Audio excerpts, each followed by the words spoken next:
Pose with the bands. Pose with the pose with the pose with the bands.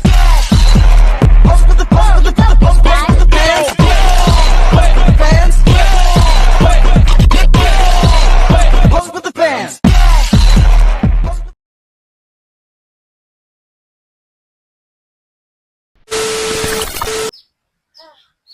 Today was so tiring, Auni. So nice.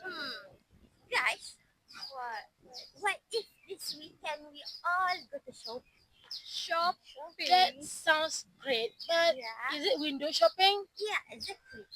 I'm sorry to say that nowadays I would not prefer window shopping, but I would prefer online shopping since I don't have enough time to go for shopping.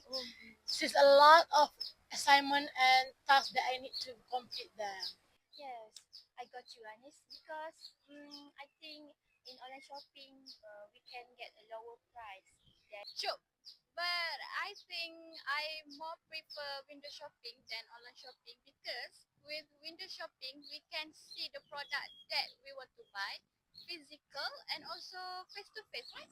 Yes, and we can see the materials and compare the price reviews.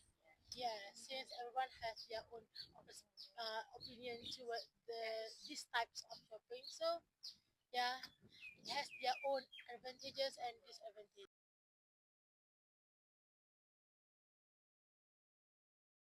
So, after COVID-19, e-commerce has grown rapidly as more people prefer online shopping over the visiting physical stores. Lockdown, social distancing, and safety concerns have pushed consumers and businesses to adapt digital platforms. We see an increase in online grocery shopping, food delivery service, and the use of e-wallets or cashless payment. Small businesses have also moved online through platforms like Shopee, Lazada, and Facebook Marketplace.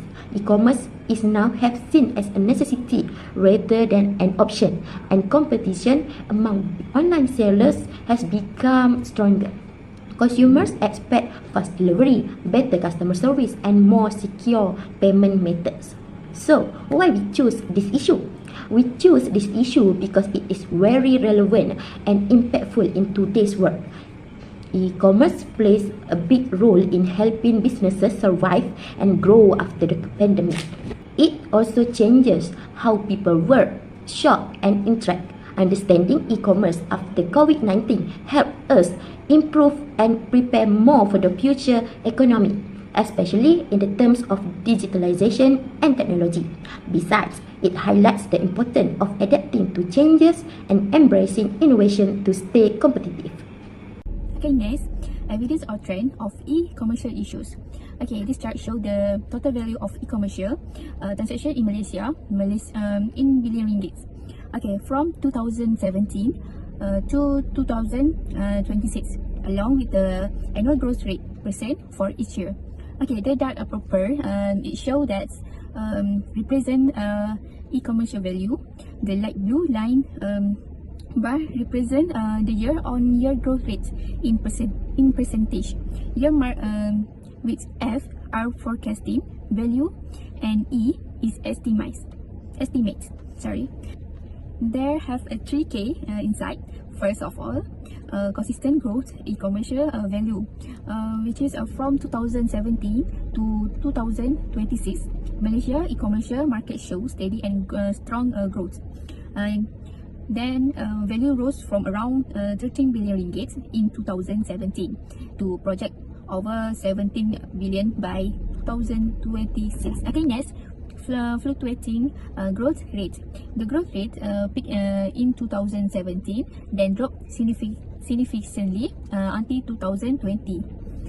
There was like rebound in 2021, likely due to the pandemic's shifting consumer habits online.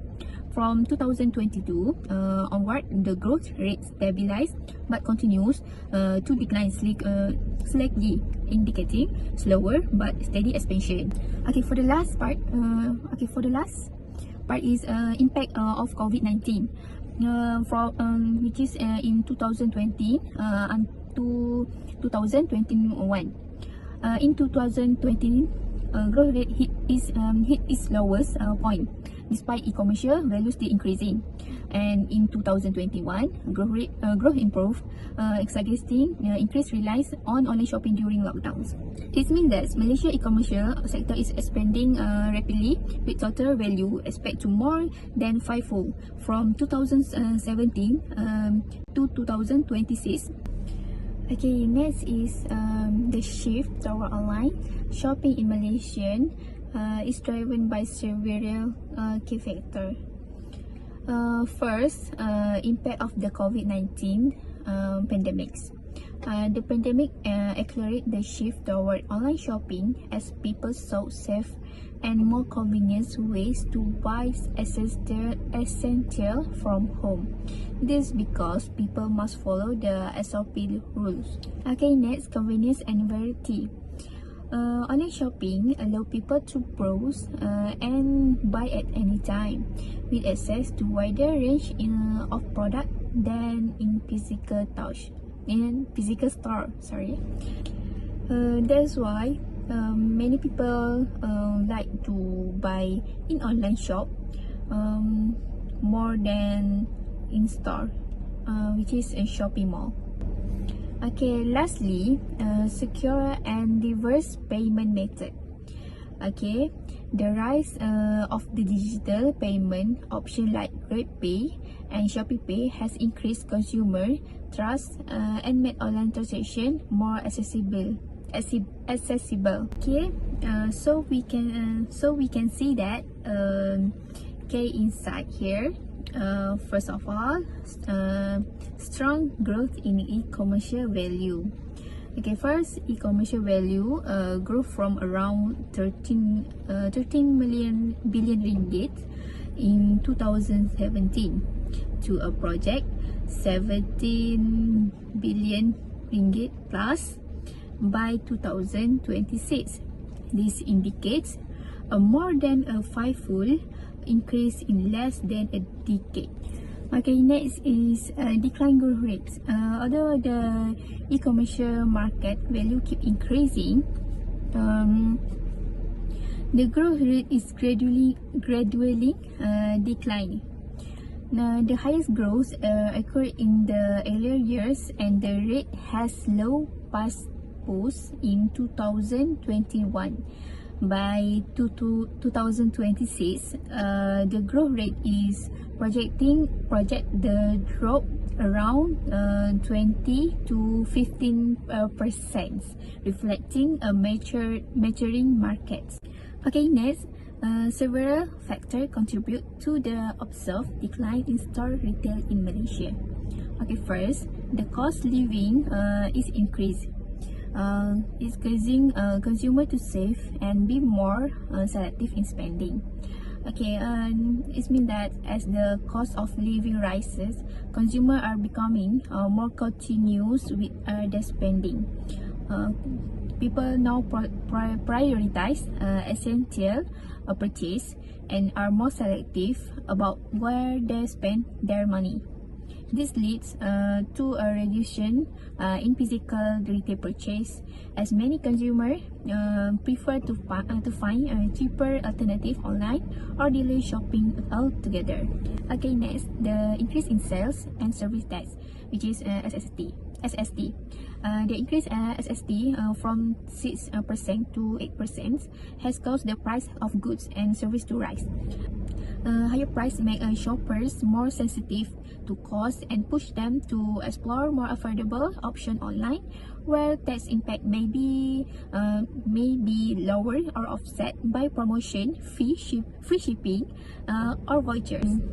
Okay, for the third part, high operating costs, which is physical store face significant overhead costs such as rent, electricity, staff salaries.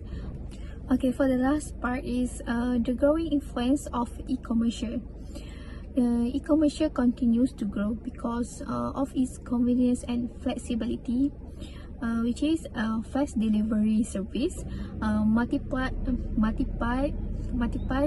digital payment methods, and access to product reviews and rating. And this makes online shopping more attractive than visiting stars. Okay, so next, I would like to tell you guys about the disadvantage of physical shopping. But first of all, what is physical shopping?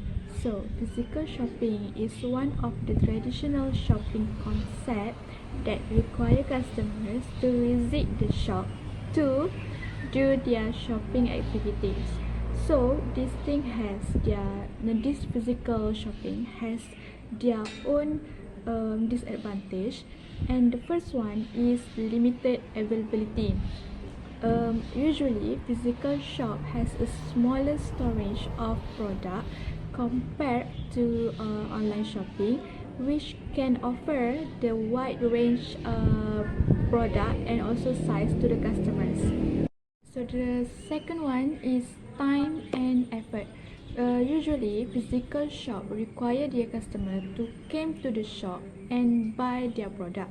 So this thing might give a problem to a certain person which was busy with their work or their activity.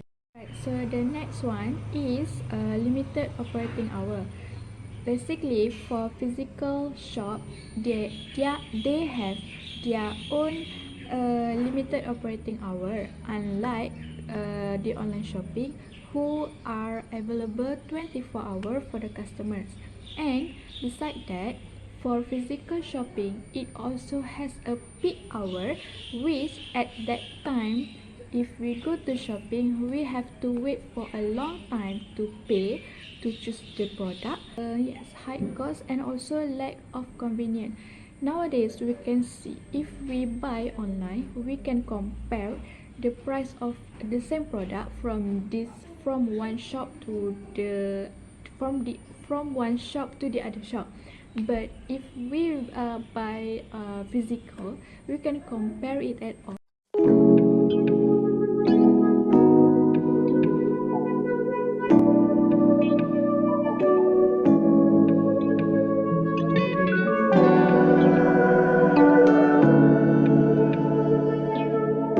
Okay, what will you do if one day you realize that your tummy is so hungry at 2 a.m.?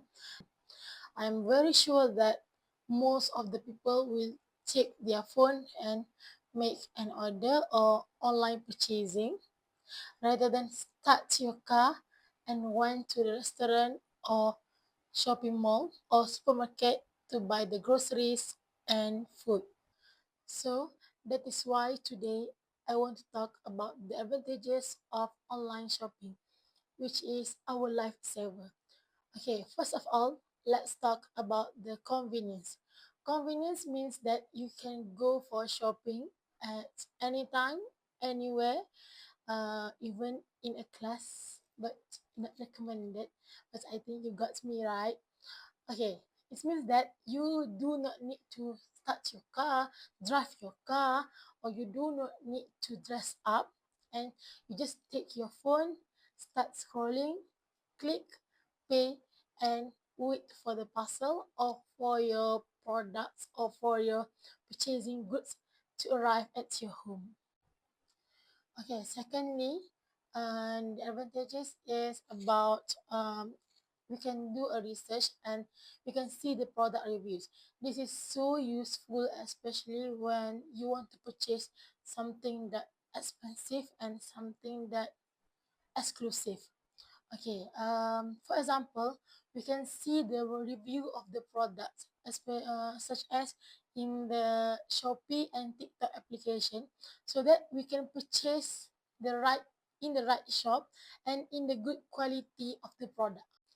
We can also compare the product, the brand, the material, all in one with the research and the product reviews. The next advantages is there's no crowds and save your time. This is the worst part of physical shopping, which is crowd. So when you go for online shopping, you can save your time because there's no waiting line, no bumping to the strangers, just a few clicks and your stuff is on the way. Okay, lastly, The most important thing for me is there is no shopping pressure during online shopping, because sometimes when you go to the physical shopping or window shopping or shopping mall, sometimes their sales girl are way to push and rush you. They will say like, this one is so suitable for you, you should get this. But in online shopping, there's no one want to push you. You can scroll, save, and change your mind 400 times. There's no one rush. So all in all, I think online shopping is more convenient, stress-free, and is totally made for us who is busy and lazy sometimes. So next time you do not need to go for window shopping, just click and wait for your stuff, okay? Okay, next for impact e-commercial after COVID-19, we have 3 points, which is first is country, second is economic, third is society. Okay, the first one, I will explain about the country first. Okay, for first point is economic recovery and growth, which is we can boost online retail sales, helping offset losses in cycle stores. And for second point is policy adjustment, which is government had to rethink regulation to support digital trade and ensure fair competition. And the third is job creation and workforce shifts, which is government invested in digital skills training to adapt their workforce to the new economy. And okay, for second point is economic, which is small and medium business. We can help small and medium business survive with expand through online platforms. And for second point is digital transformation, which is many business had to adopt digital tools and to survive. And for third point is society. First is access to goods and service, which is we can create a new job opportunities in technology such as delivery and online service. Also, earn income from home, which is enable to earn income from home, such as online business. And this can change daily life habits, which is more people know, shop, work, and learn online. Okay, for conclusion is the pandemic didn't just change commercial, it transformed economies and society in ways that will continue shaping in the future. So sometimes you will face the situation or the problem where you do not know what you want to choose, whether you choose online shopping or physical shopping. So don't worry, today I want to share with you guys 6 methods that you need to do for a problem solving. First thing first, we need to recognize the need for a decision. When you realize that you want to buy something, you need to face a decision. Should you go for online shopping or window shopping? And this is where your thinking skills starts. Okay, the next one is generate the alternative. Let's say you have 3 options. Option A, online shopping such as Shopee and TikTok. Option B, go for physical shop at your mall or KB mall. And option C, mix both of them. Okay, the next one is access the alternative. You need to evaluate the options based on different factors such as convenience, speed, save time, reviews, and comparison. So you need to see whether you want to choose one of the factors or all of them. Next one is choose among alternatives. After thinking of pros and cons for both sides, you can make a decision whether you want to go for online shopping or window shopping. Okay, the next one is implement the chosen alternative. Now it's action time. If you choose for online shopping, click and buy and just wait for your parcel to arrive at your home. But if you choose to go in store shopping, you plan the trip and buy what you want. Last one is you need to learn from the feedback. After you use or after you receive the product, you need to do a reflection on yourself Was it the right decision? Was the product pretty good? Was delivery on time, or was it so stressful? So that's all for 6 methods that you need to do in problem solution. So in conclusion, there is no one size that fits all. You need to think wisely, and you need to think critically and make comparison, explore the things. So choose the best solution for you to solve the problem. Okay, bye. So the moral of the issue is we can see that physical online and also shopping online has their own disadvantage and also advantage. So as a smart buyer, we must choose the best method to shopping, and as a seller we must apply creative and thinking skill to adapt with the current situation and also to solve the problem.